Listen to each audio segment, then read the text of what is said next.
સમાચાર આવી રહ્યા છે। ભરૂચ જિલ્લાના આમોદ તાલુકાના આમોદ જંબુસર વચ્ચે આવેલા જર્જરિત ધાધર બ્રિજની ભરૂચ જિલ્લા કલેક્ટરે વિઝિટ કરી વહીવટી તંત્રની આંખો ખોલવા કોંગ્રેસે કરેલા આશ્ચર્યજનક કાર્યક્રમની અસર જોવા મળી। ગંભીરા બ્રિજ દુર્ઘટના બાદ કોંગ્રેસ પક્ષ દ્વારા વહીવટી તંત્રની આંખો ખોલવા માટે ધાધર નદીના જર્જરિત બ્રિજ ઉપર આશ્ચર્યજનક કાર્યક્રમ આપવામાં આવ્યો હતો અને ધાધર નદી ઉપર આવેલા જર્જરિત બ્રિજ ઉપર ભરદાર વાહનોની પ્રતિબંધ માંગ કરવામાં આવી હતી। ત્યારે આજરોજ ભરૂચ જિલ્લા કલેક્ટર જર્જરિત બનેલા ધાધર નદીના બ્રિજની વિઝિટ લીધી હતી, જેમાં તેમણે બ્રિજની ક્ષમતા શું છે અને કયા પ્રકારની તેની હાલત છે તે વિશે લાગતા વળગતા અધિકારીઓ પાસે જાણકારી મેળવી ભારે વાહનો આ બ્રિજ ઉપરથી અવરજવર માટે બંધ કરવાનો નિર્ણય લીધો હતો, જેથી તાત્કાલિક અસરથી આમોદ સમા ચોકડી ઉપરથી પોલીસે ભારદારી વાહનોનો પ્રવેશ બંધ કરાવ્યો હતો।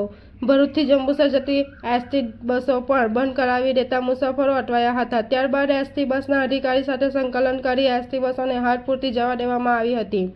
એસટી બસ સહિત તમામ ભારદારી વાહનો માટે ધાધર બ્રિજ ઉપર પ્રતિબંધ મૂકવામાં આવ્યો હતો। જોકે જિલ્લા કલેક્ટર આદેશ મુજબ તમામ પ્રકારના ભારદારી વાહનોમાં અવરજવર ધાધર નદી ઉપર બંધ કરવામાં આવી હતી, તેમજ જંબુસર અને ભરૂચ જતી એસટી બસના રૂટ માટે વૈકલ્પિક વ્યવસ્થા કરવામાં આવશે તેમ જણાવ્યું હતું। બાઇટ ગોરાંગ મકવાણા, ભરૂચ જિલ્લા કલેક્ટર, રિપોર્ટર અલમાસ બાદશાહ, આમોદ। ગંભીરા બ્રિજની જે ઘટના બની છે અને ત્યારબાદ આ આમોદનો ધાધર જે બ્રિજ છે તે બ્રિજની સમસ્યા શું છે? આજે તમે એના ઉપર મુલાકાત આવ્યા છો, તો શું આગળનું પ્રોસિજર છે? ધાધર નદી પરનો આ બ્રિજ જંબુસર અને આમોદને જોડતો છે અને અહીંથી મોટા પ્રમાણમાં જે ઔદ્યોગિક એકમોમાં જતા વ્હીકલ્સ હોય છે, ટ્રક્સ વગેરે પણ પસાર થતા હોય છે। ખૂબ જ મહત્ત્વનો બ્રિજ છે આ। થોડા સમયથી આ બ્રિજની જે કન્ડિશન છે એ ખરાબ થયેલી છે। અગાઉ પણ મેં એકવાર વિઝિટ કરેલી અને આજે ફરીથી વિઝિટ કરી છે। ભારે વાહનો માટે આ બ્રિજને બંધ કરવાની જરૂરિયાત જણાય છે, એટલે આજથી જ અમે ભારે વાહનો જે છે એના માટે બ્રિજને બંધ કરી અને ટ્રાન્સપોર્ટેશન માટેની ઓલ્ટરનેટ વ્યવસ્થા ગોઠવીશું।